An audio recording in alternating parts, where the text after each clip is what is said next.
Bonjour à tous, bienvenue sur cette nouvelle vidéo blenderlaunch.fr, je suis Cédric Lepilard à Capitiwazoo, et dans cette vidéo nous allons voir comment faire une version portable de Blender, c'est-à-dire une version qu'on va pouvoir mettre sur une clé USB, ou alors dans le cloud, genre Dropbox, Ubique, etc.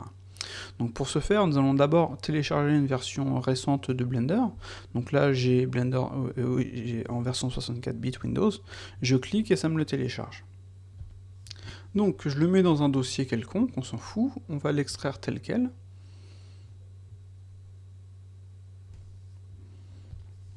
Une fois que c'est fait, ce qu'on va faire, c'est qu'on va supprimer le zip, renommer peut-être un autre Blender, histoire d'avoir quelque chose de reconnaissable, genre Blender 276, on va le laisser comme ça, .0, puis on va mettre USB à la fin. Clac.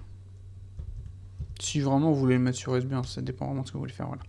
Donc si on lance tel quel, il va prendre en fait les prefs que j'ai sur C, et pour ce faire, pour éviter ça, on va simplement dans le dossier 276, oups là, je me suis trompé d'un truc, on va créer un nouveau dossier qu'on va appeler config. Voilà. Donc à partir de là, si j'ouvre Blender, j'arrive sur une version vierge, donc je n'ai pas mes thèmes, je n'ai pas mes add-ons, j'ai absolument rien, comme on peut le voir. Et donc ce que je dois faire simplement maintenant, c'est créer la version de Blender que je veux, avec dans les préférences tout ce que je veux, genre ça je mets à 0, 0, clac clac, je connecte tout ça, auto-perspective, système, je vais mettre 100, j'aime bien 100. Bon là, en Full HD, 100 c'est beaucoup trop. On va mettre 85, voilà. On va enlever la saturation. Hop là. Je déteste la saturation là-dessus. Celui-là, on va l'enlever. Ou plutôt, on va enlever la saturation aussi. Voilà. Voilà. On peut jouer avec les éléments. On peut régler ce que l'on veut. On peut choisir CUDA, la 780, etc. On peut mettre le thème qu'on veut. Donc, on fait un preset. On va mettre... voyons voir. Oh là, celui-là il fait mal. Bon, on va utiliser celui-là. Non, il est un peu sombre en fait. Graph, non. Maya. Bon, allez, vas-y. Juste pour le test, on va essayer ça. Donc, une fois qu'on a fait nos petits trucs, etc., on sauvegarde. On supprime les éléments qu'on ne veut pas. Par exemple, déjà, j'ai oublié de mettre le clic gauche. Hop, dans Input. Voilà. Je sauvegarde. Je remets le tout comme je veux. Je supprime les éléments dont je n'ai pas besoin. Je supprime l'interface dont je n'ai pas besoin, etc. Je modifie tout ce que je veux, quoi. Ça, c'est plutôt pratique. Blender, il va garder tout ça. Genre les trucs dont on n'utilise jamais, par exemple, on va passer en Blender Cycle. Voilà. On va laisser un film transparent. Le motion blur, on va le mettre en bas. Les metadata, on va les mettre en bas. Freestyle, pareil. Render dimension, on va mettre light pass, l'output, le film. Voilà. Donc en gros, vous faites les modifs que vous voulez et vous faites file, save, startup file. Voilà. Donc maintenant, ce qui va se passer, c'est que je vais relancer Blender. Pouf. Ok. Et logiquement, il va me garder en fait toutes les prefs que j'ai fait. Vous voyez ? Donc j'ai mon thème, j'ai la position de ma truc, tout est replacé comme je voulais ici, vous voyez, etc., etc. Et ça, c'est plutôt sympa. On peut aussi lui dire de ne pas afficher le prompt, voilà, et de désactiver le prompt kit, voilà. Voilà. Donc là, c'est cool, ça, vous avez une version neuve de Blender. Maintenant, si vous installez par exemple un add-on, on va aller faire install from file. Donc là, par exemple, je vais prendre mes pages menus. Voilà, je fais install from file, pouf, je l'active, je refais la même chose, je vais rechercher mon RMB pay menu, je fais install from file, je l'active, je sauvegarde, je ferme, voilà, je le réouvre, et logiquement, hop là, on va replacer le truc correctement.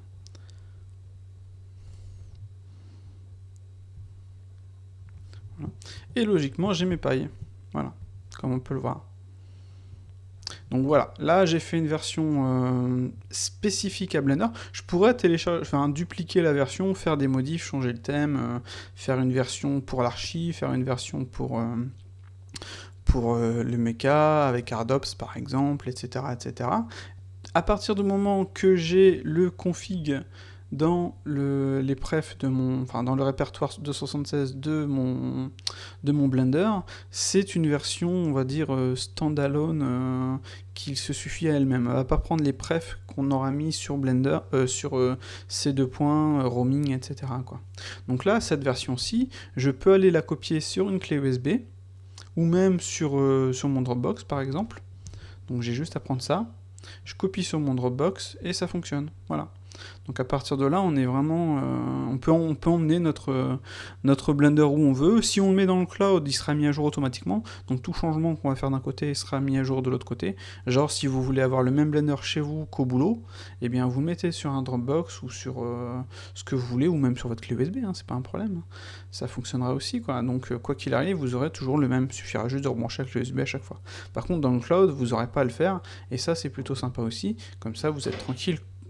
Qu'importe où vous allez, même si vous n'avez pas votre clé USB, eh bien, vous avez votre Dropbox. Voilà. Donc maintenant, ce qu'on va voir, c'est une dernière chose, ça va être de récupérer les précédents, précédentes prefs que l'on avait pour, genre, imaginons, vous voulez faire une clé USB, mais avec les prefs que vous avez déjà. Donc, il suffit simplement d'aller dans roaming, vous voyez, non, on ne le voit pas là, donc c'est le nom de l'utilisateur, AppData, roaming, Blender Foundation, Blender 276, script et add-on. Voilà.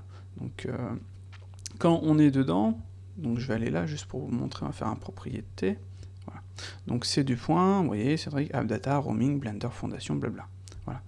Donc dedans, vous voyez, on a les add-ons, on a le dossier config. Donc ce qu'on peut faire, c'est copier le dossier, enfin le startup et le user pref. Voilà. Je vais ouvrir un deuxième panel. Je vais retourner chercher mon autre Blender que j'ai foutu dans nouveau dossier. Voilà, 276. Config. Et là, on écrase ces deux-là. Voilà, ça c'est fait. Maintenant, ce que je vais faire, c'est que je vais aller chercher mes scripts. On a add-on ici. Ce que je vais faire, c'est simplement copier tout ça. Donc ça va faire beaucoup de trucs, mais bref, c'est juste pour vous montrer. Donc on fait CTRL-C. On a Blender 276 USB 276. Donc on retourne bien, vous voyez, 276. On a script. Voilà, add-on. Et c'est là que vous allez copier tous vos add-ons. Donc je vais copier tout ça. Il est en train de me dire qu'il y en a qui existent déjà. Donc normalement on va faire ignorer, c'est mes oiseaux. Voilà. Donc là il m'a créé en fait il m'a copié tous les add-ons que j'avais de base, comme on peut le voir. Et maintenant si je réouvre Blender, donc la version USB que je me suis créée, voilà. Je retourne sur le Blender que j'avais sur mon PC avec tous mes add-ons, donc le tout logiquement est déjà activé. Donc si on va dans User Pref Add-on, on va faire Enable, voyons. Donc là j'ai tous les add-ons que j'avais moi-même créés qui sont automatiquement activés. Vous voyez, c'est plutôt sympa. Et donc je me retrouve avec l'Asset Manager, mes OpenGL Lite, si je regarde ici on a Ardops, mon FastSkin, Snap Utility, etc. etc. quoi. Et donc là, vous voyez, il y a juste mon Pie Menu qui a un petit peu sauté. Donc je vais faire Wazoo. Et right-click, il faut que j'aille chercher, donc je vais refaire Install. Voilà. Donc le truc qui est pratique, c'est qu'on peut retourner sur les précédents trucs. Donc, Pie Menu, Install. Donc il y a certains trucs où, vous voyez, on a quelques... Bah non, c'est sur les Enable. Voilà. Donc on va faire Save User, logiquement ça devrait marcher. Ah non, ça marche pas. Donc je vais redémarrer. En fait, j'avais juste à l'activer, il n'était pas activé. Voilà. Je sauvegarde. Et j'ai mes pailles, voilà, et j'ai mon paille clic droit, et tout fonctionne parfaitement.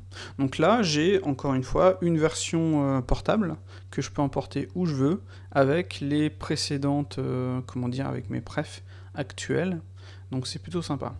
Après, à voir s'il y avait moyen... Non. En fait, quand on installe Blender pour la première fois, on peut récupérer les précédentes... les précédentes prefs, des précédents add-ons, enfin des précédentes versions, et là sur la version copiée, on va dire, on peut pas. Donc le seul truc que je trouve dommage, on va dire, c'est que le répertoire des add-ons, donc, oula, j'ai un peu script, voilà, celui-ci, est blindé déjà de milliers d'add-ons, alors que sur la version, comment dire, Windows, donc ces deux points blabla, eh bien on n'a rien, on a juste nos add-ons à nous. Donc là c'est plus facile à nettoyer que ça, quoi. Amusez-vous à savoir ce que vous-même vous avez installé, etc. Ça va être assez galère, quoi. Mais enfin, c'est pas la mort non plus. Donc voilà, vous avez donc maintenant votre version de Blender, vous pouvez l'installer où vous voulez, sur une clé, dans le cloud, et la mettre à jour continuellement, etc., etc. Voilà, j'espère que cette petite vidéo vous aura plu, vous aura été utile, et je vous dis à bientôt sur Blender Launch. À ciao.